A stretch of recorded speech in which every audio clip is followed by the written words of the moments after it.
தமிழக வெற்றி கழகம் சார்பில் நேற்றைய தினம் மக்களவையிலும் இன்று அதிகாலையில மாநிலங்களவையிலும் நிறைவேற்றப்பட்டிருக்கக்கூடிய இந்த வக்பு திருத்த சட்ட மசோதாவை திரும்ப பெற வலியுறுத்தி தமிழ்நாடு முழுவதும் மாவட்ட செயலாளர்கள் சார்பில் மாவட்ட தலைநகரங்களிலும் அதே போல அவர்களது மாவட்டத்திற்குட்பட்ட பகுதிகளிலும் இஸ்லாமியர்களை ஒன்று திரட்டி அந்த திருத்த சட்ட மசோதாவை திரும்ப பெற வலியுறுத்தி போராட்டம் நடத்தப்பட வேண்டும் என அறிவுறுத்தப்பட்டிருந்தது. அந்த அறிவுறுத்தலுக்கு ஏற்ப இன்று தமிழ்நாடு முழுவதும் பல்வேறு இடங்கள்ல போராட்டங்கள் தொடங்கி நடைபெற்று வருகிறது. காலை மாலை மதியம் என போராட்டங்கள் நடத்த திட்டமிடப்பட்டிருக்கிறது.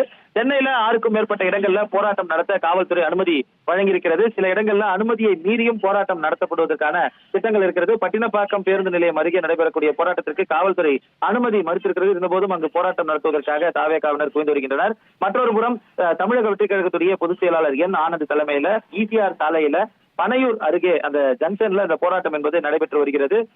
கட்சியுடைய பொதுச் செயலாளர் என் ஆனந்த் திரும்ப பெறு என்ற கண்டன கோஷங்களை வலியுறுத்தி அவர் கோஷத்தை சொல்ல கட்சியினரும் இஸ்லாமியர்களும் சேர்ந்து அந்த கண்டன கோஷங்களை முன்மொழிக்கூடிய போராட்டத்தை நேரலை காட்சிகள்ல நாம் பார்த்துக் கொண்டிருக்கிறோம். தொடர்ந்து இந்த பனையூர் பகுதியில் மட்டும் 300க்கும் மேற்பட்ட தமிழக வெற்றி கழக நிர்வாகிகள், தொண்டர்கள், அது மட்டுமல்லாமல் இஸ்லாமியர்கள், பொதுமக்கள் என இந்த போராட்டத்தில் கலந்து கொண்டிருக்கின்றனர். தமிழ்நாடு முழுவதும் பல்வேறு இடங்களில் நடைபெறக்கூடிய போராட்டங்கள்ல இஸ்லாமிய இயக்கங்களும் அவர்களுடன் சேர்ந்து இந்த போராட்டத்தில் ஈடுபடுகின்றனர்.